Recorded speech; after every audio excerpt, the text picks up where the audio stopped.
튼이 드리워진 조용한 병실, 창밖으로는 오후의 햇살이 비치고 있었어요. 병실 밖 복도에서 들려오는 낮은 목소리. 김정혜 씨는 남편에게 줄 사과를 깎다 말고 문가에 걸음을 멈췄습니다. 아버지 보험금이 얼마지? 한 3억 정도 나올 거야. 집값까지 하면 7억은 되지 않을까? 어머니가 혼자 남으시면 그 돈으로 요양원에 들어가실 수 있겠네. 두 자녀의 대화가 병실 밖에서 또렷하게 들려왔어요. 김 씨의 손에서 사과와 과도가 바닥으로 떨어졌습니다. 40년간 아들, 딸을 위해 인생을 바쳐온 73세 어머니의 귀에 세상에서 가장 차갑고 비정한 말들이 파고들었거든요. 그날 밤, 김 씨는 남편 박영호 씨가 잠든 병실에 홀로 앉아 인생에서 가장 큰 결심을 했답니다. 이제는 나를 위한 삶을 살아야 할 때구나. 그로부터 6개월 후, 노란 원피스를 입은 김 씨가 시골 마을의 작은 집 앞에 서 있었어요.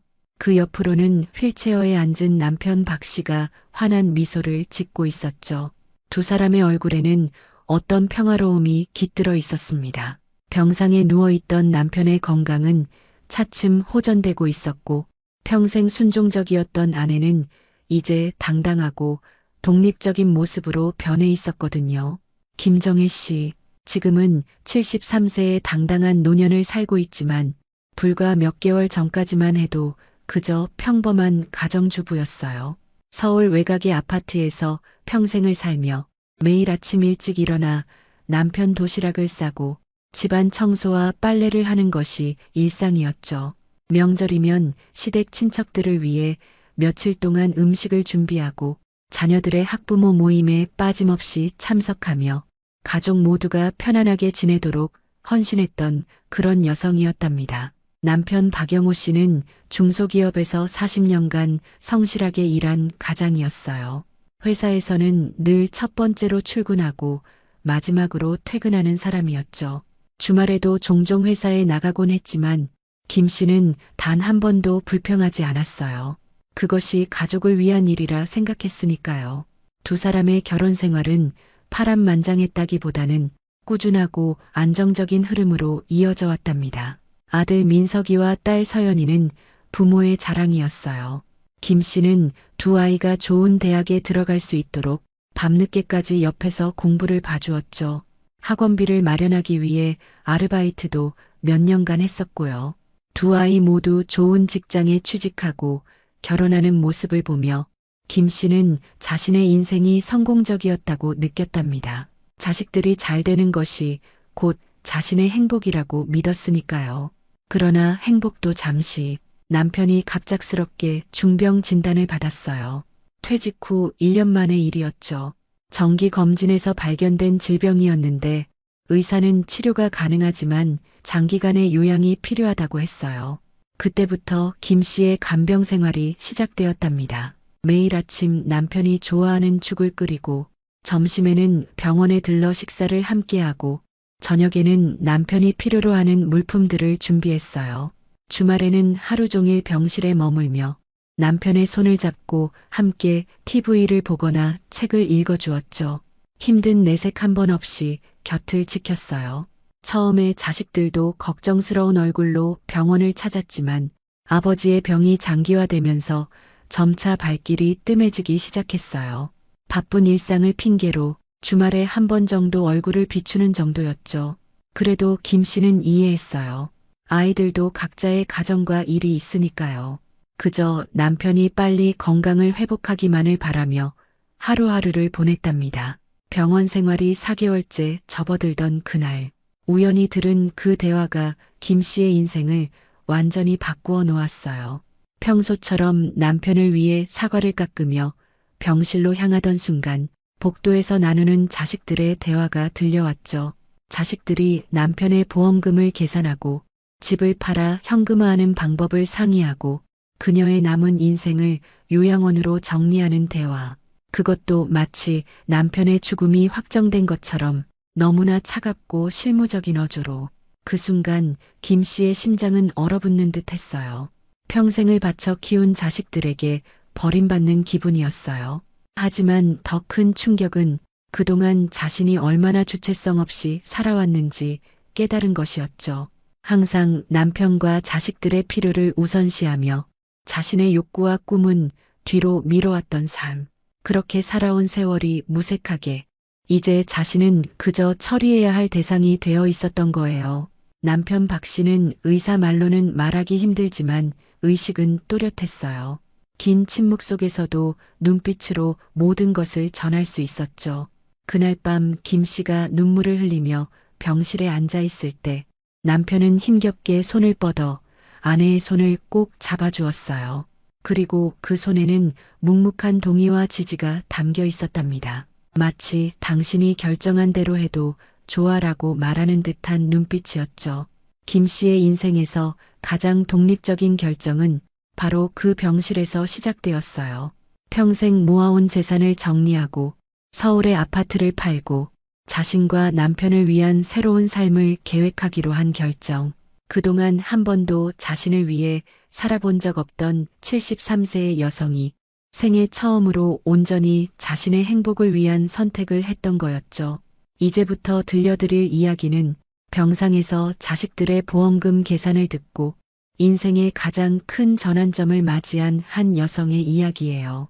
40년 넘게 가족만을 위해 살아온 김정희 씨가 어떻게 자신의 가치를 되찾고 병든 남편과 함께 새로운 인생을 시작했는지, 그리고 그 과정에서 깨어진 가족관계를 어떻게 다시 회복해 나갔는지에 관한 이야기입니다. 그녀의 이야기는 많은 노년층에게 공감과 용기를 줄 수 있을 거예요. 자식을 위해 모든 것을 희생했지만 정작 노년에는 소외감을 느끼는 많은 부모님들, 그리고 늦은 나이에도 새로운 시작이 가능하다는 희망. 때로는 가장 큰 상처가 가장 값진 변화의 시작점이 될 수 있다는 것을 보여주는 이야기이기도 하죠. 김 씨는 지금 병세가 호전된 남편과 함께 작은 시골 마을에서 전혀 다른 삶을 살고 있어요.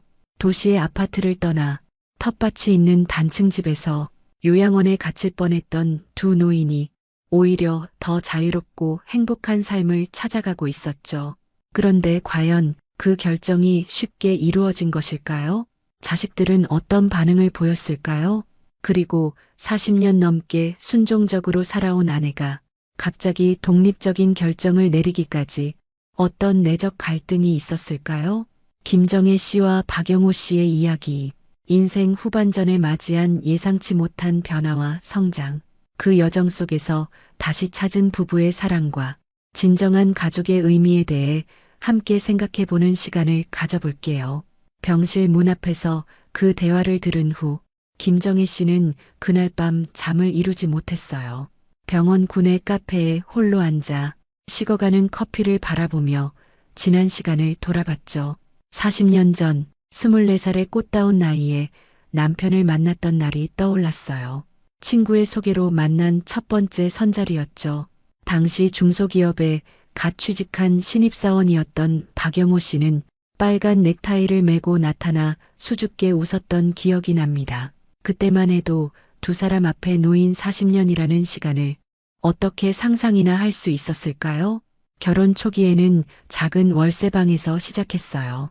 싱크대도 제대로 없는 주방에서 끼니를 해결하며 저축을 해서 조금씩 살림을 늘려갔죠. 남편은 늘 우리 아이들은 좋은 환경에서 키우자라고 말했어요. 그래서 두 사람 모두 더 열심히 일했고 10년 만에 작은 아파트를 장만할 수 있었답니다. 민석이가 태어났을 때 남편은 병원 복도에서 얼마나 기뻐했는지 모릅니다. 우리 아들이야, 우리 아들 하며 눈물을 글썽이던 모습이 아직도 선명해요. 그로부터 3년 후 서연이가 태어나고 내 식구의 행복한 생활이 시작되었죠. 아이들이 자라나는 동안 김 씨는 온 정성을 다해 엄마 역할을 했어요. 등교 전 아침밥을 챙기고 학교 숙제를 도와주고 밤늦게 학원에서 돌아오는 아이들을 기다리며 남편이 승진할 때마다 손수 요리한 특별 저녁을 차려주었고 아이들 학비를 위해 아르바이트도 마다하지 않았죠. 자식들의 대학 입학식 날은 평생 가장 자랑스러운 순간 중 하나였어요. 민석이는 경영학과에, 서연이는 간호학과에 들어갔을 때 부부는 서로를 바라보며 뿌듯해했던 기억이 나요. 우리가 잘 키웠네라는 말을 나누었죠. 그렇게 세월이 흘러 아이들은 각자의 가정을 이루었고 김 씨와 남편은 서울 외곽의 아파트에서 단둘이 살게 되었어요. 주말이면 가끔 아이들이 손주를 데리고 방문했고 명절에는 온 가족이 모이는 행복한 시간도 있었죠. 그것이 부부가 꿈꾸던 노후의 모습이었어요. 남편이 정년퇴직을 하던 날 회사에서는 소박한 송별회가 있었어요. 40년 근속상과 함께 감사패를 받았죠. 그날 밤 남편은 김 씨에게 말했어요. 이제 당신과 여행도 다니고 그동안 못했던 일들을 해보자. 두 사람은 제주도 여행을 계획하고 취미로 시작할 수 있는 활동들을 찾아보기도 했답니다. 노후를 함께 즐기는 꿈에 부풀어 있었죠. 하지만 퇴직 후 1년 정기 건강검진에서 예상치 못한 결과가 나왔어요. 간단한 피검사로 시작된 검진이 더 많은 검사로 이어졌고 마침내 중병 진단을 받게 되었죠. 그날을 김 씨는 잊을 수 없어요. 병원 상담실에서 의사가 남편의 상태를 설명할 때 마치 세상이 무너지는 것 같았거든요. 치료는 가능하지만 장기간의 요양이 필요합니다. 적어도 6개월에서 1년은 병원 생활을 하셔야 해요. 집으로 돌아오는 택시 안에서 남편은 오히려 김 씨를 위로했어요. 걱정 말아요. 나는 괜찮을 거야. 건강한 사람이 갑자기 아프니까 더 나빠 보이는 거지. 곧 좋아질 거야. 그렇게 말하는 남편의 눈에 담긴 불안을 김 씨는 놓치지 않았어요. 아이들에게 아버지의 병을 알렸을 때 두 사람 모두 큰 충격을 받았어요. 민석이는 바로 병원에 찾아와 의사와 상담했고 서연이는 눈물을 흘리며 어머니를 안아주었죠. 그때만 해도 가족 모두가 하나로 뭉쳐 이 위기를 함께 헤쳐나갈 것 같았어요. 처음 한 달은 정말 그랬어요. 민석이는 주말마다 아내와 아이들을 데리고 병원을 찾았고 서연이도 간호사 경험을 살려 아버지의 건강관리에 도움을 줬죠. 하지만 시간이 흐르면서 자식들의 방문은 점점 뜸해졌고 그마저도 형식적으로 변해갔어요. 김 씨는 그런 변화를 느끼면서도 자식들을 이해하려고 노력했어요. 아이들도 각자의 생활이 있고 경제적 부담과 시간적 제약이 있다는 것을 알고 있었으니까요. 그저 남편이 빨리 나아서 모두가 다시 행복한 시간을 보낼 수 있기를 바랐답니다. 매일 병실에서 남편 곁을 지키며 김 씨는 조용히 희망을 품었어요. 의사는 치료가 효과를 보이고 있다고 했고 남편의 상태도 조금씩 나아지는 것 같았거든요. 비록 아직 말을 많이 하기는 힘들었지만 남편의 눈빛은 점점 생기를 되찾아가고 있었죠. 그런데 병원 생활 4개월째 되던 그날 복도에서 우연히 들은 자식들의 대화가 김 씨의 세계를 완전히 뒤흔들어 놓았어요. 아버지 보험금이 얼마지? 한 3억 정도 나올 거야. 집값까지 하면 7억은 되지 않을까? 어머니가 혼자 남으시면 그 돈으로 요양원에 들어가실 수 있겠네. 사랑하는 자식들의 입에서 나온 그 말들. 마치 남편의 죽음이 정해진 사실인 것처럼 어머니의 미래를 요양원으로 결정짓는 그 대화. 김 씨는 그 자리에 얼어붙은 채 숨조차 쉬기 힘들었어요. 병실로 돌아온 김 씨는 잠든 듯한 남편을 바라보며 생각했어요. 우리가 이렇게 나이 들게 되면 자식들에게 짐이 되는 건가? 40년 동안 모든 것을 바쳐 키운 아이들에게 우리는 이제 그저 처리해야 할 문제인 건가? 그 생각들이 가슴을 후벼 파는 듯 했습니다. 그날 밤 김 씨는 병실의 작은 의자에 앉아 창밖의 달을 바라보며 조용히 눈물을 흘렸어요. 지금까지 살아온 인생을 돌아보며 자신이 누구인지 앞으로 어떻게 살아가야 할지 고민했죠. 항상 남편과 자식들을 위해 살아왔고 자신의 꿈이나 욕구는 뒤로 미뤄왔던 삶. 그런데 이제 그렇게 헌신했던 대상들에게조차 자신의 가치가 사라진 것 같은 느낌이었어요. 문득 옛 친구 장미숙 씨가 생각났어요. 비슷한 나이에 남편을 잃고 자식들과의 갈등 끝에 독립적인 삶을 선택한 친구였죠. 당시에는 이해하지 못했던 친구의 선택이 지금은 왠지 이해가 되는 것 같았어요. 미숙이는 어떻게 그런 용기를 낼 수 있었을까? 병실 시계가 새벽 3시를 가리킬 때 김 씨의 시선이 남편에게 향했어요. 그때 남편이 눈을 뜨고 있는 것을 발견했죠. 잠들어 있다고 생각했는데 남편은 깨어 있었고 아내를 조용히 바라보고 있었어요. 여보, 괜찮아요? 김 씨가 놀라 다가가 물었어요. 남편은 미세하게 고개를 끄덕였습니다. 말을 하기 힘든 상태였지만 눈빛으로 많은 것을 전하고 있었죠. 그리고 천천히 손을 들어 눈물 흐르는 아내의 뺨을 부드럽게 어루만졌어요. 바로 그 순간이었어요. 김 씨는 남편의 눈빛에서 무언가를 읽었습니다. 마치 나도 다 들었어라고 말하는 듯한, 그리고 당신의 선택을 지지한다는 듯한 눈빛. 말없이도 40년을 함께한 부부였기에 그 눈빛만으로도 서로의 마음을 읽을 수 있었어요. 그 새벽 김정혜 씨는 인생에서 가장 큰 깨달음을 얻었습니다. 생의 마지막 순간에 후회하지 않으려면 지금이라도 주체적인 삶을 살아야 한다는 것, 그리고 진정한 가족의 의미가 무엇인지 다시 생각해 봐야 한다는 것, 병상에 누운 남편과 함께 앞으로의 인생을 어떻게 살아갈지 결정해야 한다는 것을. 여보, 우리가 함께 결정해요. 남은 인생, 우리 둘을 위한 삶을 살아보는 게 어떨까요? 남편의 눈에서 눈물이 흘러내렸어요. 약해진 손으로 아내의 손을 꽉 잡으며 고개를 끄덕였습니다. 그것은 40년 만에 가장 강력한 부부의 합의였어요. 김 씨는 그 순간 결심했습니다. 아파트를 팔고 남편이 좋아했던 시골로 이사를 가기로, 자연 속에서 남편의 건강이 회복될 수 있도록 돕고 둘이서 평화로운 노후를 보내기로, 그리고 무엇보다 자식들에게 진정한 가족의 의미를 다시 가르치기로. 병실의 창가로 새벽 햇살이 비쳐들 때 김정혜 씨의 얼굴에는 오랜만에 평온함이 깃들었어요. 앞으로의 길이 쉽지 않을 것임을 알면서도 처음으로 자신과 남편을 위한 선택을 한다는 생각에 이상하게도 가슴이 벅차올랐답니다. 그렇게 새로운 하루가 시작되었어요. 김정혜 씨의 인생에서 가장 용기 있는 결정들이 이어질 특별한 하루가. 그 새벽의 결심 이후 김정혜 씨는 달라진 태도로 하루를 시작했어요. 더 이상 자신을 불쌍한 환자의 아내로 혹은 무시당하는 노모로 생각하지 않기로 했죠. 오랜만에 화장을 하고 오래 입지 않았던 밝은색 블라우스를 꺼내 입었어요. 병원 간호사들도 그 변화를 알아챘는지 오늘 특별한 일이 있냐고 물었답니다. 가장 먼저 한 일은 오랜 친구 장미숙 씨에게 연락하는 것이었어요. 대학 동창인 장미숙 씨는 남편과 사별한 후 자식들과 갈등을 겪다가 결국 독립적인 삶을 선택한 친구였죠.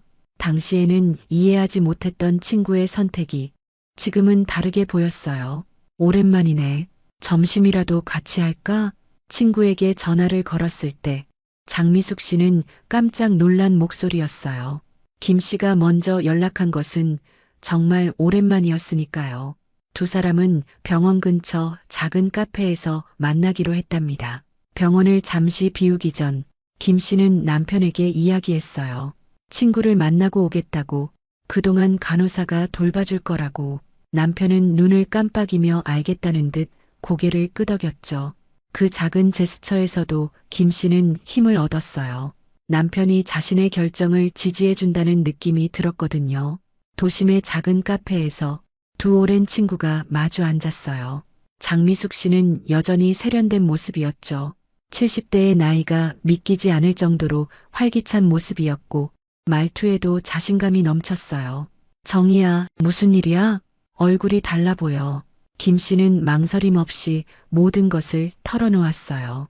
남편의 병환, 자식들의 냉담한 태도, 그리고 우연히 들은 그 충격적인 대화까지. 말을 하는 동안에도 가슴이 아팠지만 이상하게도 누군가에게 이야기하니 마음이 가벼워지는 느낌이었어요. 장미숙 씨는 그저 조용히 듣고 있다가 김 씨의 손을 꼭 잡아주었어요. 그리고 자신의 이야기를 해주었죠. 남편이 갑자기 세상을 떠난 후 유산을 두고 자식들과 겪었던 갈등, 큰아들이 어머니에게 작은 오피스텔로 이사하라고 요구했던 일, 그 과정에서 느꼈던 배신감과 결단. 그때 나는 깨달았어. 자식들을 위한 삶은 여기까지라고. 이제는 나를 위한 삶을 살아야 한다고. 장미숙 씨는 결국 아파트를 팔고 지방의 작은 도시로 이사했다고 했어요. 그곳에서 새로운 취미를 찾고 비슷한 처지의 친구들을 만나면서 생각보다 훨씬 행복한 노후를 보내고 있다고 했죠. 처음에 자식들은 화를 냈어. 엄마가 제정신이 아니라고 치매 검사를 받아보라고까지 했다니까. 하지만 1년쯤 지나자 오히려 존중해주기 시작했어. 엄마가 행복해 보이니까 그제서야 이해하더라고. 그 말을 들으며 김 씨는 용기를 얻었어요. 자신도 새로운 선택을 할 수 있다는, 그리고 그것이 꼭 나쁜 결정이 아닐 수도 있다는 희망을 말이죠. 그런데 정희야, 너는 영호 씨 때문에 더 복잡하겠구나. 어떻게 할 생각이니? 김 씨는 조용히 대답했어요. 남편과 함께 결정했다고. 서울 아파트를 팔고 시골로 이사갈 계획이라고. 남편이 자연 속에서 회복할 수 있도록 돕고 둘이 평화로운 노후를 보내고 싶다고 말이죠. 장미숙 씨의 눈이 커졌어요. 정말이니? 내가 그런 결정을 하다니. 내가 아는 정희는 항상 남편과 자식들 뒤에 있었는데. 두 사람은 오랜만에 진심으로 웃었어요. 그리고 장미숙 씨는 실질적인 조언을 해주었죠. 재산 정리 방법, 좋은 시골집을 찾는 방법, 자식들에게 이 결정을 전달하는 방법까지. 김 씨에게는 너무나 소중한 정보였어요. 가장 중요한 건 내 결정을 흔들리지 않고 지켜내는 거야.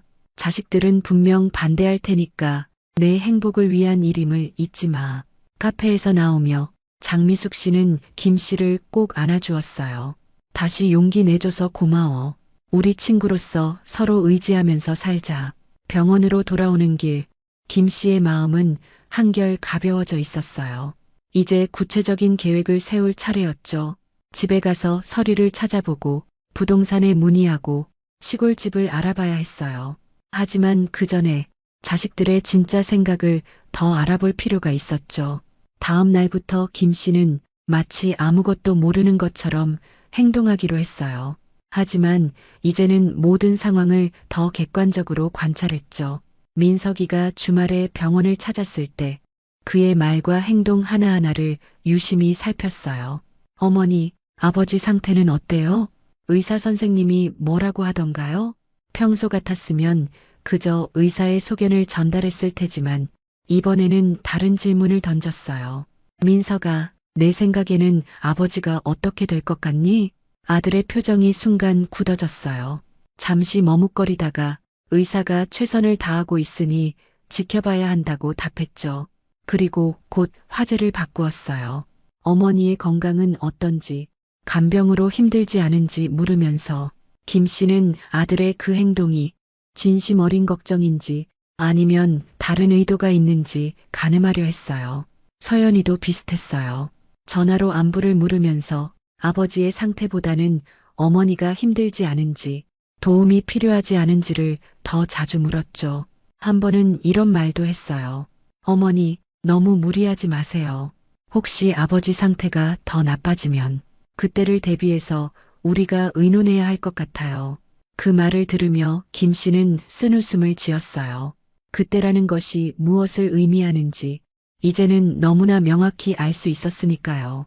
한 주가 지나는 동안 김 씨는 자신의 직감이 옳았음을 확인했어요. 자식들은 겉으로는 부모를 걱정하는 척했지만 그 이면에는 부모의 재산과 자신들의 편의를 더 중요하게 생각하고 있었죠. 그것이 반드시 나쁜 의도라고만은 할 수 없겠지만 분명한 건 자식들의 계획 속에 부모의 행복이나 의사는 중요하게 고려되지 않았다는 점이었어요. 그 깨달음은 가슴 아팠지만 동시에 김 씨에게 더 큰 결단력을 주었답니다. 이제 주저할 이유가 없었어요. 자신과 남편을 위한 결정을 해야 할 때였죠. 집으로 돌아온 김 씨는 오래된 서류 상자를 꺼내 정리하기 시작했어요. 부동산 등기부, 보험증서, 예금 통장 등을 하나하나 확인하며 현재 자신들이 가진 재산 상태를 점검했죠. 40년 동안 성실하게 모아온 돈은 생각보다 많았어요. 서울 아파트 가격도 많이 올라 있었고 남편의 퇴직금과 보험금을 합하면 두 사람이 편안한 노후를 보내기에 충분했답니다. 다음 날 김 씨는 남편에게 모든 것을 자세히 설명했어요.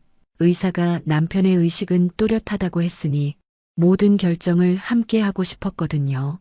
서울 아파트를 얼마에 팔 수 있는지, 시골집은 어느 정도 가격대로 알아볼지, 남은 돈은 어떻게 관리할지 등을 이야기했죠. 남편은 대부분 눈을 깜빡이거나 손을 꼭 쥐는 것으로 의사를 표현했어요. 말을 많이 하기는 힘들었지만 간간이 짧은 단어로 자신의 생각을 전하기도 했죠. 그런 대화가 며칠 이어지던 어느 날 놀라운 일이 벌어졌어요. 김 씨가 시골집 사진을 보여주며 설명하고 있을 때 남편이 갑자기 또렷한 목소리로 말을 한 거예요. 좋아요. 거기 좋아요. 김 씨는 깜짝 놀라 남편을 바라봤어요. 남편의 눈은 생기가 돌고 있었고 입가에는 미소까지 어려 있었죠. 의사도 놀라워했어요. 회복 속도가 예상보다 빠르다며 앞으로 더 좋아질 가능성이 높다고 했죠. 그날 저녁 남편은 김 씨에게 더 충격적인 이야기를 했어요. 천천히, 때로는 더듬거리면서도 자신의 생각을 또렷이 전했답니다. 나 들었어요. 애들 이야기 다 들었어요. 당신 마음 이해해요. 함께 새 출발 하고 싶어요. 그 말을 듣는 순간 김 씨의 눈에서는 뜨거운 눈물이 흘러내렸어요. 그동안 남편이 얼마나 많은 것을 알고 있었는지, 그리고 자신의 결정을 얼마나 지지해주고 있었는지를 확실히 알게 된 순간이었죠. 더 놀라운 것은 남편이 자신의 병에 대해서도 정확히 알고 있었다는 점이었어요.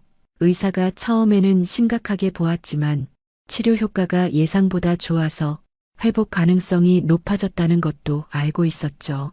그리고 그 회복의 가장 큰 동기가 바로 아내와 함께 새로운 삶을 시작하고 싶다는 바람이라고 했어요. 당신과 함께 시골에서 텃밭도 가꾸고 남은 인생 행복하게 살고 싶어요. 그 말을 듣는 순간 김 씨는 40년 전 처음 남편을 만났을 때의 설렘을 다시 느꼈어요. 마치 두 사람이 다시 한번 인생의 새로운 장을 함께 시작하는 것 같은 기분이었죠. 여보, 우리 정말 그렇게 해요. 둘이서 새로 시작해요. 그날 밤 병실의 작은 창으로 별이 빛나는 하늘이 보였어요. 김 씨는 오랜만에 평온한 마음으로 남편 곁에서 잠이 들었답니다. 이제 구체적인 계획을 실행할 차례였어요. 그리고 가장 어려운 부분, 자식들에게 이 결정을 알리는 일이 남아 있었죠. 하지만 그 순간만큼은 미래에 대한 두려움보다는 새로운 시작에 대한 기대와 설렘이 더 컸어요. 40년을 함께한 부부가 이제 오롯이 자신들만을 위한 인생을 계획하고 있었으니까요. 김 씨는 잠든 남편의 손을 꼭 잡았어요. 이제 자신의 마음을 달랠 필요도 눈물을 숨길 필요도 없었죠. 그저 40년간의 동반자와 함께 남은 인생을 어떻게 살아갈지 진심으로 설레는 마음으로 생각할 수 있었으니까요. 여보, 우리 앞으로 정말 행복하게 살아요. 아직 늦지 않았어요. 우리 인생의 새로운 장을 함께 써나가요. 그 작은 속삭임으로 김정혜 씨의 인생 후반전을 향한 여정이 본격적으로 시작되었답니다. 잠시 숨을 돌릴 수 있을 것 같았지만 그것은 더 큰 폭풍의 전조에 불과했어요. 김정혜 씨는 자신과 남편의 결정을 자식들에게 알려야 할 시간이 왔다고 판단했습니다. 만약 바로 실행에 옮겼다가는 자식들이 더 큰 충격을 받을 것 같았거든요. 주말 저녁 김 씨는 민석이와 서연이에게 전화를 걸어 중요한 가족 회의가 필요하다고 전했어요. 자연스레 아버지의 상태에 변화가 있냐는 질문이 나왔지만 김 씨는 직접 만나서 이야기하자고만 했죠. 병원 근처 조용한 카페에서 가족 모임이 이루어졌어요. 남편은 병실에 있었지만 김 씨는 미리 남편과 모든 것을 상의했답니다. 두 자녀는 긴장된 표정으로 자리에 앉았어요. 아버지의 상태가 악화되었다고 생각했는지 둘 다 얼굴이 굳어 있었죠. 오늘 중요한 이야기가 있어서 너희를 불렀어. 김 씨는 천천히 하지만 단호한 목소리로 말을 시작했어요. 아버지의 상태가 호전되고 있다는 의사의 진단, 회복을 위해 병원보다는 자연 환경이 더 좋을 것이라는 조언, 그리고 부부가 함께 내린 결정, 서울 아파트를 팔고 시골로 이사 가기로 했다는 사실을 차분히 전했죠. 뭐라고요? 아버지가 아직 완전히 회복된 것도 아닌데 갑자기 그런 결정을 어떻게 내려요? 민석이의 목소리가 높아졌어요.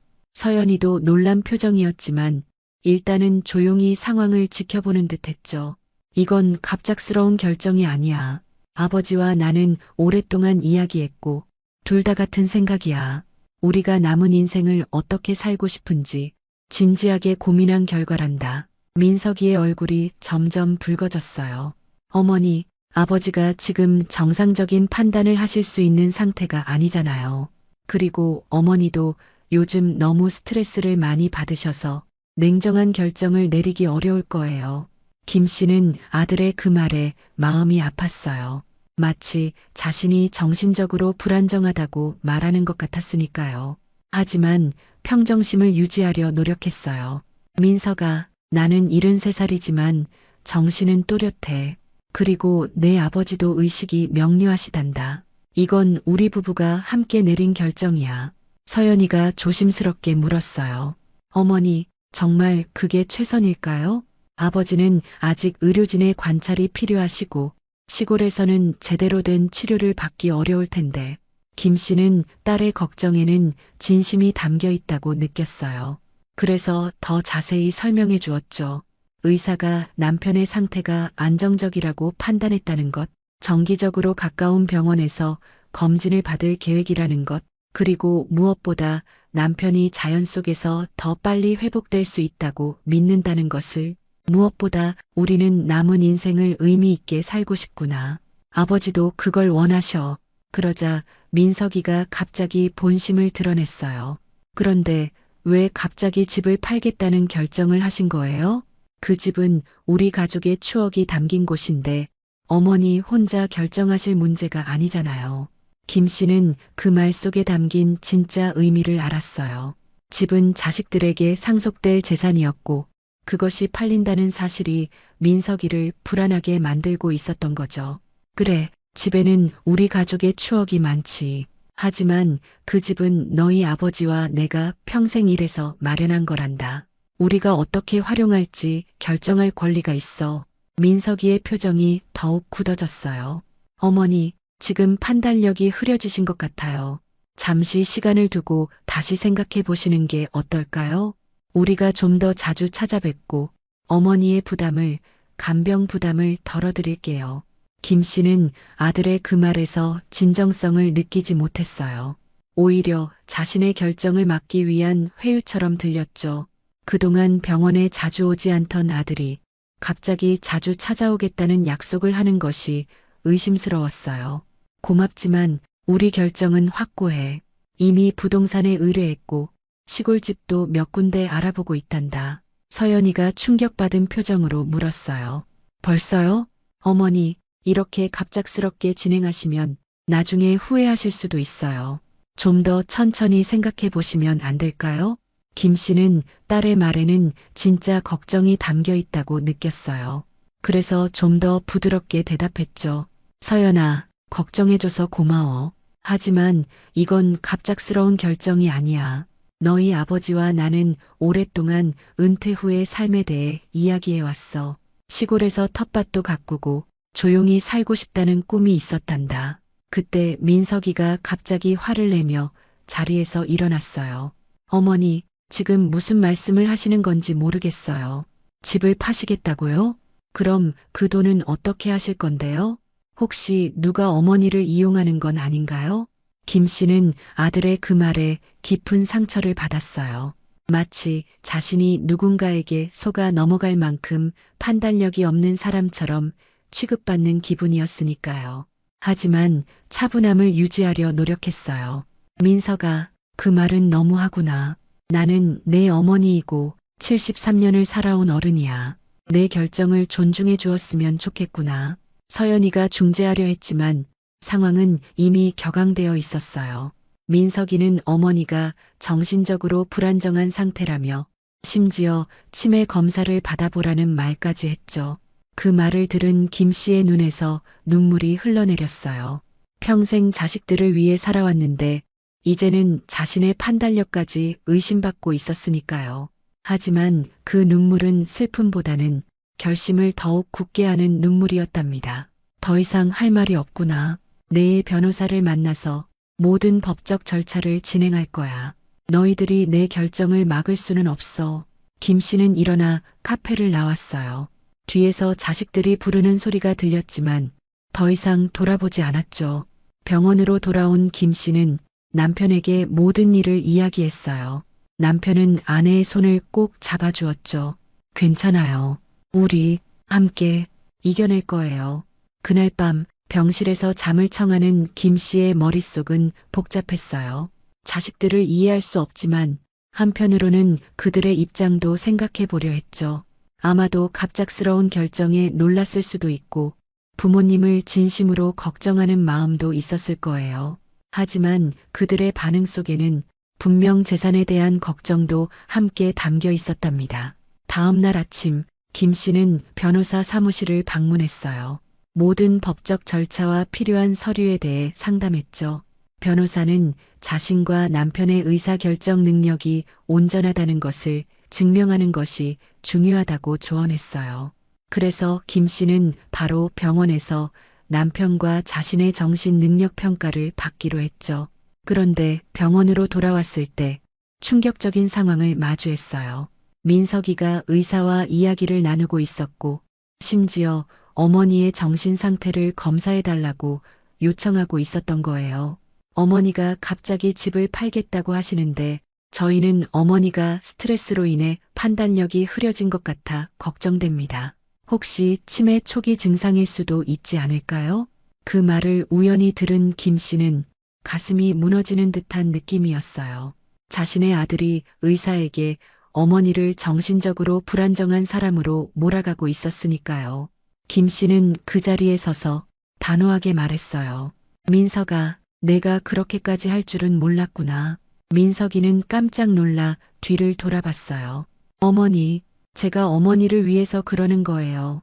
정말 걱정돼서. 의사는 난처한 표정으로 두 사람을 바라봤어요. 그리고 김 씨에게 정중하게 말했죠. 김 여사님, 아드님이 걱정하시는 것 같습니다. 혹시 간단한 인지 기능 검사를 받아보시는 건 어떨까요?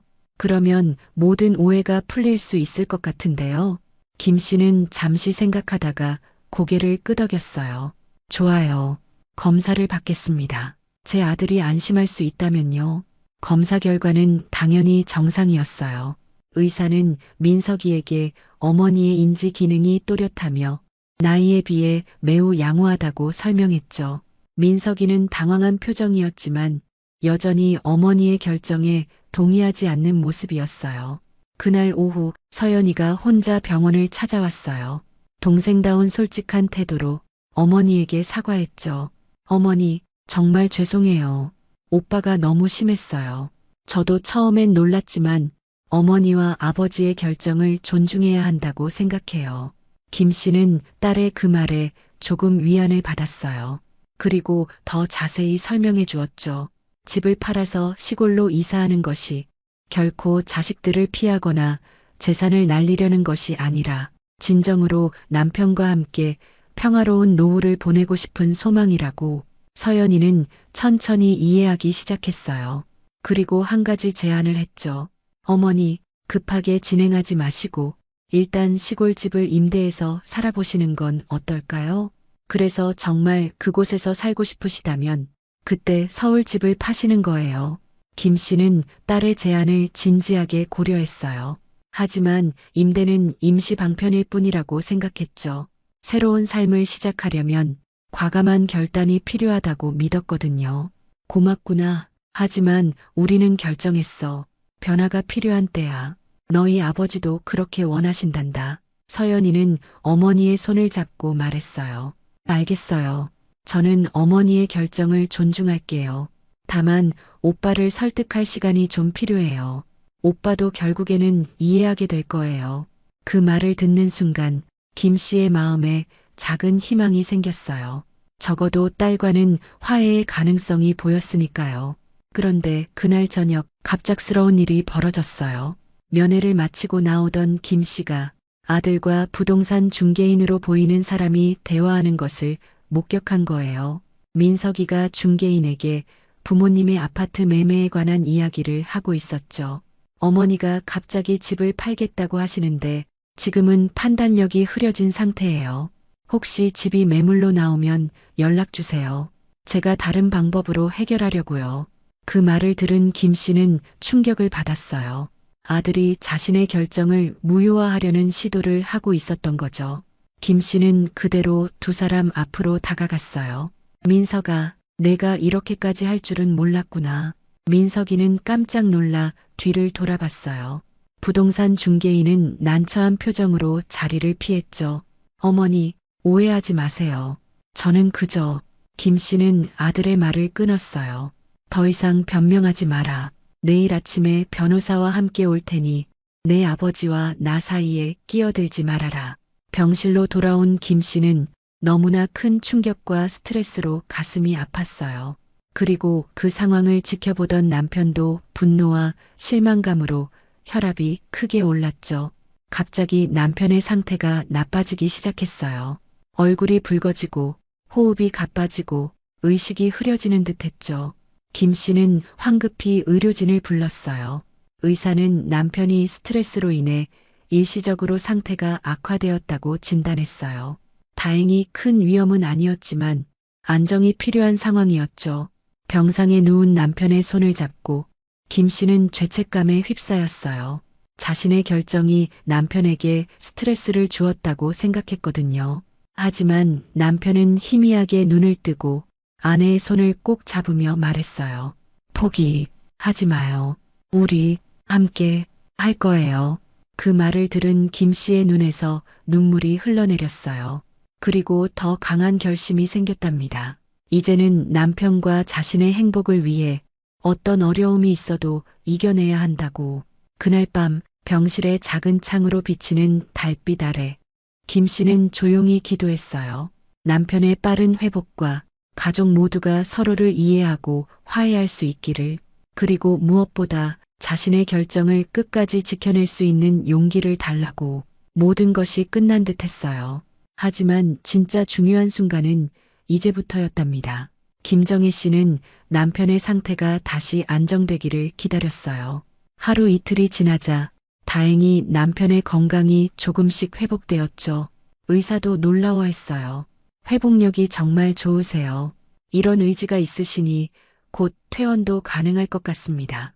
김 씨는 더 이상 지체할 수 없다고 판단했어요. 변호사를 통해 모든 법적 절차를 진행했죠. 우선 자신과 남편의 재산 현황을 정확하게 파악하고 자신들의 의사결정 능력이 온전하다는 의사의 소견서도 받았어요. 모든 것이 준비되자 김 씨는 다시 자식들을 불렀답니다. 이번에는 병원이 아닌 변호사 사무실이었어요. 전문적인 공간에서 법적인 조언을 받으며 이야기하는 것이 더 효과적일 것이라 생각했거든요. 민석이는 불만스러운 표정이었지만 서연이는 조금 누그러진 모습이었죠. 오늘 너희를 부른 이유는 우리가 내린 결정에 대해 정확히 설명하고 앞으로의 계획을 알려주기 위해서란다. 김 씨는 차분하게 말을 이어갔어요. 서울 아파트를 매각하기로 했다는 것, 강원도의 한 작은 마을에 단층 집을 구입할 계획이라는 것, 그리고 남편의 퇴원이 곧 가능할 것으로 보인다는 사실까지 모든 내용을 명확하게 전달했죠. 민석이가 언성을 높였어요. 어머니, 저희의 동의 없이 이런 큰 결정을 내리시면 안 됩니다. 아버지의 상태도 아직 완전히 회복되지 않았는데 어떻게 이사를 가실 생각을 하세요? 변호사가 정중하게 설명했어요. 김 씨와 남편이 법적으로 온전한 판단 능력을 갖고 있으며 자신의 재산을 처분할 권리가 있다는 사실을, 그리고 이미 법적 절차가 진행 중이라는 것도요. 서연이가 조용히 물었어요. 어머니, 정말 이게 최선이라고 생각하세요? 그리고 서울 집을 팔면 나중에 어떻게 생활하실 계획인가요? 그 질문은 사실 많은 것을 담고 있었어요. 표면적으로는 부모님의 생활에 대한 걱정이었지만 그 이면에는 재산 문제에 대한 불안감도 있었죠. 김 씨는 미소를 지으며 대답했어요. 걱정하지 마라. 우리는 모든 것을 계획했단다. 아파트를 팔면 약 7억 정도가 나올 거야. 시골집 구입에 2억 정도 쓰고 남은 5억은 우리의 노후와 의료비, 그리고 너희를 위한 것으로 나눌 거야. 그때 김 씨는 자신이 준비한 서류를 꺼냈어요. 바로 그 순간이었죠. 김 씨가 지금까지 계획했던 가장 중요한 부분을 공개하는 순간, 이건 우리가 설립한 가족 신탁의 계약서야. 남은 5억 중 3억은 우리의 노후와 의료비로, 나머지 2억은 너희 두 사람과 손주들을 위한 교육 신탁으로 설정했어. 민석이와 서연이의 눈이 커졌어요. 신탁이라는 단어는 들어본 적이 있지만 정확히 무엇인지는 몰랐거든요. 변호사가 설명해 주었죠. 신탁이란 재산을 법적으로 보호하면서 특정 목적을 위해 사용하도록 하는 제도입니다. 김 여사님께서는 자녀분들과 손주분들의 교육을 위한 신탁을 설정하셨고 일정 나이가 되면 분배받을 수 있도록 하셨습니다. 그리고 가장 중요한 것은 이 재산이 함부로 사용되거나 낭비되지 않도록 보호된다는 점입니다. 김 씨는 자식들의 표정을 살폈어요. 민석이는 혼란스러워 보였고 서연이는 놀란 듯 했지만 조금씩 이해하는 표정이었죠. 왜 이렇게 했냐면 우리가 없더라도 너희와 아이들에게 도움이 되길 바라서야. 특히 손주들의 대학 교육과 결혼 자금으로 쓰이길 바라는 마음에서. 민석이의 표정이 복잡해졌어요. 처음에는 분노와 당혹감이 보였지만 점차 다른 감정으로 바뀌어가는 것 같았죠. 어쩌면 부끄러움이었을지도 모릅니다. 부모님이 여전히 자식과 손주들을 생각하고 있다는 사실을 깨달았을 테니까요. 어머니, 저는 오해했나 봐요. 어머니가 그냥 모든 재산을 정리하고 저희와 단절하려 하시는 줄 알았어요. 김 씨는 아들을 따뜻한 눈으로 바라봤어요. 우리가 너희를 어떻게 잊겠니? 너희는 우리의 전부였고 앞으로도 그럴 거야. 다만 이제는 우리 부부의 남은 시간도 소중하게 생각하려고 해. 서연이의 눈에 눈물이 고였어요. 어머니, 정말 잘 생각하셨어요. 저도 처음에는 놀랐지만 이제는 어머니와 아버지의 결정을 이해하고 존중해요. 그 말에 김 씨의 마음이 따뜻해졌어요. 적어도 딸은 자신의 마음을 이해해주고 있었으니까요. 민석이도 조금씩 태도가 변하는 것 같았어요. 어머니, 제가 너무 심했던 것 같아요. 사실 집을 팔면 저희에게 돌아올 유산이 없어질까봐 걱정했어요. 제 아이들 교육비도 부담되고 솔직한 고백이었어요. 김 씨는 아들의 솔직함에 감사함을 느꼈죠. 이해한다. 민석아, 모든 부모는 자식을 위해 최선을 다하려고 하지. 우리도 그랬고 너도 그럴 거야. 하지만 이제 우리도 남은 인생을 위한 선택을 하고 싶구나. 그날의 만남은 예상보다 훨씬 평화롭게 마무리되었어요. 완전한 화해까지는 아니었지만 적어도 서로를 이해하려는 노력이 시작된 것 같았죠. 변호사는 모든 법적 절차를 계속 진행하기로 했고 김 씨는 마음의 큰 짐을 덜 수 있었답니다. 병원으로 돌아온 김 씨는 남편에게 모든 상황을 설명했어요. 놀랍게도 남편은 그날 처음으로 침대에서 일어나 앉아 아내의 이야기를 들었답니다. 점점 회복되고 있다는 증거였죠. 여보, 잘했어요. 남편의 목소리는 점점 또렷해지고 있었어요. 아이들이 이해할 거예요. 다음 날 의사는 더 놀라운 소식을 전했어요. 박 선생님의 상태가 급속도로 호전되고 있습니다. 이대로 가면 일주일 안에 퇴원이 가능할 것 같네요. 물론 정기적인 검진은 필요하지만 조용한 환경에서 요양하시는 것도 좋을 것 같습니다. 김 씨는 남편의 손을 꼭 잡았어요. 여보, 우리 곧 새 집으로 갈 수 있을 것 같아요. 남편은 환하게 웃으며 고개를 끄덕였답니다. 우리 텃밭에서 상추도 기르고 토마토도 심어요. 그 말에 김 씨는 웃음을 터뜨렸어요. 남편은 항상 은퇴하면 텃밭을 가꾸고 싶다고 했었거든요. 그 소박한 꿈이 이제 현실이 될 것 같았죠. 놀랍게도 그날 오후 민석이가 병원을 찾아왔어요. 혼자서요. 평소와는 다른 모습이었죠. 겸손하고 조용한 태도로 어머니와 아버지에게 사과했어요. 제가 너무 이기적이었어요. 어머니, 아버지가 원하시는 삶을 살 권리가 있는데 저는 그걸 막으려고만 했죠. 정말 죄송합니다. 김 씨는 아들을 꼭 안아주었어요. 그리고 남편은 약해진 손으로 아들의 어깨를 토닥였죠. 가족의 화해가 시작되는 순간이었답니다. 민석이는 더 놀라운 제안을 했어요. 어머니, 제가 시골집 구하는 걸 도와드릴게요. 제 친구 중에 강원도에 부동산을 하는 사람이 있어요. 좋은 집을 찾을 수 있도록 제가 알아볼게요. 그 제안에 김 씨는 깊은 감동을 받았어요. 아들이 단순히 수긍하는 것을 넘어 적극적으로 돕겠다고 나선 것이니까요. 고맙구나, 민석아. 정말 큰 도움이 될 거야. 그렇게 일주일이 흘렀어요. 남편의 상태는 기적처럼 호전되었고 의사는 퇴원을 허락했답니다. 물론 아직 완전히 회복된 것은 아니었지만 휠체어를 타고 움직일 수 있을 정도로 나아졌고 말하는 것도 점점 수월해졌죠. 민석이가 추천한 강원도 양양의 작은 마을에 있는 집은 김 씨와 남편이 꿈꾸던 그대로였어요. 넓지는 않지만 아늑한 단층 집이었고 작은 텃밭이 있었으며 걸어서 10분 거리에 바다가 보이는 곳이었죠. 가격도 적당했고 무엇보다 조용하고 평화로운 환경이었답니다. 서울 아파트는 예상보다 높은 가격에 팔렸고 모든 법적 절차가 원활하게 진행되었어요. 신탁 계약도 완료되었고 자식들에게도 모든 내용이 투명하게 공개되었죠.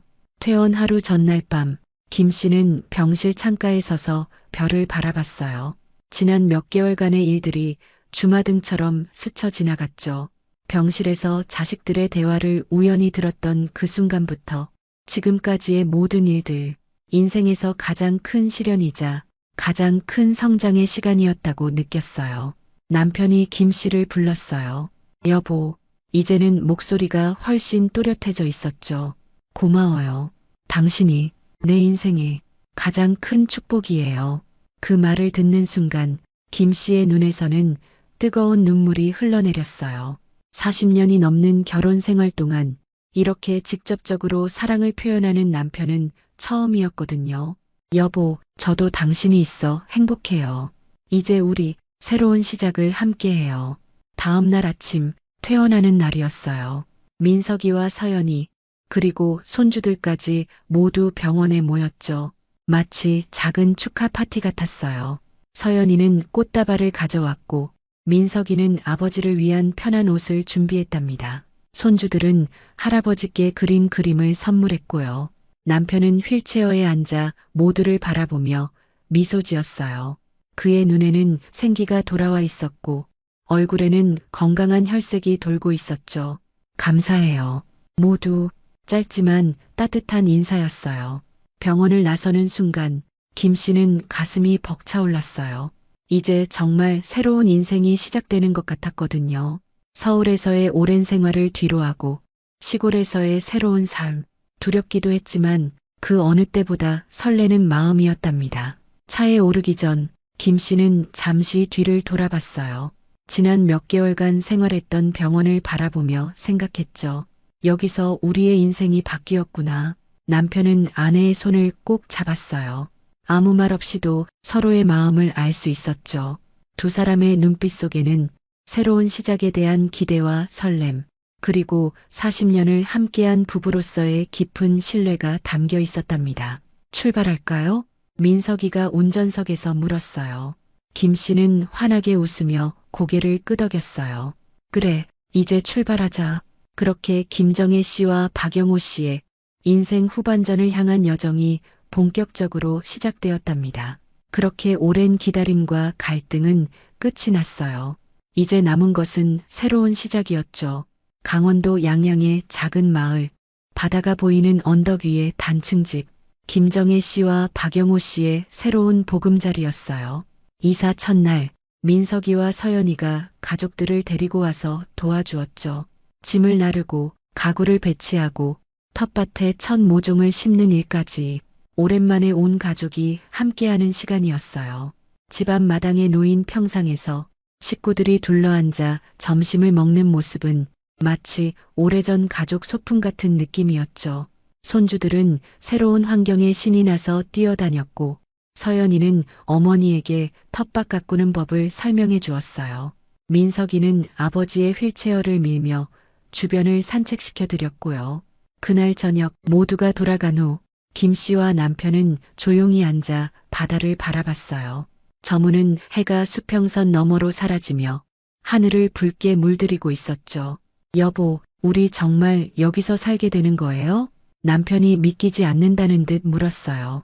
김 씨는 웃으며 고개를 끄덕였죠. 그래요. 이제 여기가 우리 집이에요. 그렇게 시골에서의 새 생활이 시작되었어요. 처음에는 적응하기 힘든 점도 있었죠. 도시와 달리 편의 시설이 멀리 있었고 생활 리듬도 달라졌으니까요. 하지만 날이 갈수록 두 사람은 이곳에서의 삶에 깊은 만족감을 느꼈답니다. 남편의 건강은 놀라울 정도로 빠르게 회복되어 갔어요. 의사도 예상하지 못했던 속도였죠. 이사 온 지 한 달 만에 남편은 지팡이만으로 천천히 걸을 수 있게 되었어요. 아침마다 김 씨와 함께 집 주변을 산책하며 맑은 공기를 마시는 것이 일과가 되었죠. 텃밭에서는 상추와 고추, 토마토와 오이가 자라기 시작했어요. 남편은 특히 텃밭 가꾸기에 열정적이었죠. 회사에 다닐 때는 한 번도 보여주지 않았던 모습이었어요. 휠체어에서 내려와 무릎을 꿇고 정성스레 흙을 만지며 작물을 돌보는 모습이 참 행복해 보였답니다. 시골 생활 3개월째 남편은 거의 정상적으로 걸을 수 있게 되었어요. 말하는 것도 자연스러워졌고 활력도 되찾았죠. 의사는 정기 검진에서 깜짝 놀랐어요. 박 선생님, 정말 놀라운 회복세입니다. 이대로 가면 거의 완전한 회복도 가능할 것 같네요. 마을 사람들과의 교류도 시작되었어요. 이웃집 할머니가 김치를 들고 찾아오기도 하고 마을 모임에 초대받기도 했죠. 도시에서는 이웃 얼굴조차 모르고 살았는데 여기서는 마치 오래된 친구들처럼 서로 돕고 의지하는 분위기였어요. 자식들도 변했어요. 처음에는 한 달에 한 번 정도 방문했지만 점차 자주 찾아오게 되었죠. 특히 민석이는 아버지의 회복을 보며 깊은 감동을 받은 듯 했어요. 어머니, 아버지가 정말 달라지셨어요. 서울에 계실 때보다 훨씬 행복해 보이세요. 그 말에 김 씨는 따뜻하게 미소 지었어요. 그래, 내 아버지도 나도 이제야 진짜 우리를 위한 삶을 살고 있는 것 같구나. 어느 주말 민석이가 가족들을 데리고 왔을 때 놀라운 일이 벌어졌어요. 남편이 손주들과 함께 텃밭에서 토마토를 따고 있었는데 갑자기 손주를 번쩍 안아 올린 거예요. 서울에서는 상상도 할 수 없었던 광경이었죠. 그 모습을 본 민석이의 눈에 눈물이 고였어요. 아버지가 손주를 안아 올리시다니. 김 씨는 아들의 어깨를 토닥이며 말했어요. 내 아버지는 항상 그런 분이셨어. 다만 표현하지 못했을 뿐이야. 이제야 진짜 모습을 보여주시는 거지. 그날 저녁 온 가족이 둘러앉아 저녁 식사를 했어요. 텃밭에서 딴 채소로 만든 신선한 요리들. 손주들은 할아버지가 가꾼 토마토가 가게에서 사는 것보다 맛있다며 좋아했죠. 남편은 평생 처음으로 직접 기른 채소를 가족들이 맛있게 먹는 모습을 보며 뿌듯한 미소를 지었어요. 식사 후 남편이 조용히 말했어요. 고맙습니다. 모두가 내 곁에 있어 주어서. 그 말에 모두가 잠시 말을 잃었어요.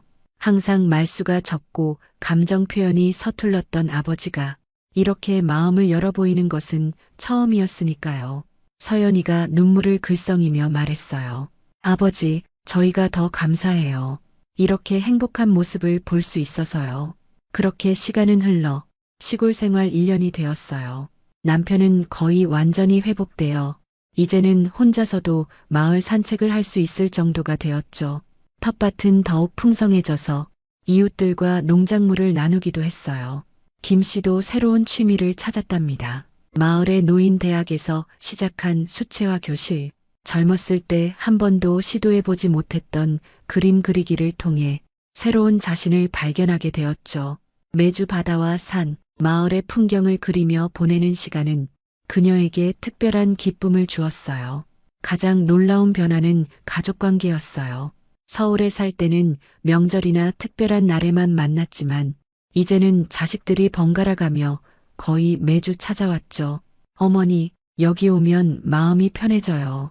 이런 곳이 있다는 게 저희에게도 큰 위안이 돼요. 서연이의 그 말에 김 씨는 깊이 공감했어요. 이곳은 단순한 거주 공간이 아니라 가족 모두에게 마음의 안식처가 되어가고 있었으니까요. 어느 평화로운 저녁, 남편과 함께 마당에 앉아 별을 바라보며 김 씨는 지난 1년을 돌아봤어요. 병실에서 자식들의 대화를 우연히 들었던 그 순간부터 지금 이별이 빛나는 밤까지 인생의 가장 어두운 순간이 오히려 가장 밝은 빛을 선물해 주었다는 생각이 들었죠. 여보, 후회 없어요? 김 씨가 문득 물었어요. 남편은 따뜻한 미소로 대답했죠. 일생에서 가장 행복한 시간이에요. 당신 덕분에 우리 다시 태어난 것 같아요. 그 말에 김 씨의 눈시울이 붉어졌어요. 40년이 넘는 결혼 생활 동안 이렇게 행복하고 충만한 시간은 없었던 것 같았으니까요. 우리 앞으로도 오래오래 함께해요. 김 씨가 남편의 손을 꼭 잡으며 말했어요. 밤하늘의 별들이 더욱 밝게 빛나는 것 같았습니다. 73세, 인생의 황혼기에 시작된 새로운 여정. 그것은 단순한 주거 환경의 변화가 아니라 삶의 가치와 의미를 재발견하는 과정이었어요. 김정혜 씨와 박영호 씨의 이야기는 많은 노년층에게 희망의 메시지를 전합니다. 인생은 언제라도 새롭게 시작할 수 있다는 것, 용기 있는 결정이 때로는 삶을 완전히 바꿀 수 있다는 것, 그리고 가장 중요한 건 진정한 가족의 의미는 함께하는 시간과 서로에 대한 이해라는 것을. 지금도 강원도 양양의 작은 마을에서는 한 노부부가 텃밭을 가꾸며 손주들의 방문을 기다리고 서로를 바라보며 미소 짓고 있을 거예요. 인생의 황혼기에 찾은 그들만의 작은 천국에서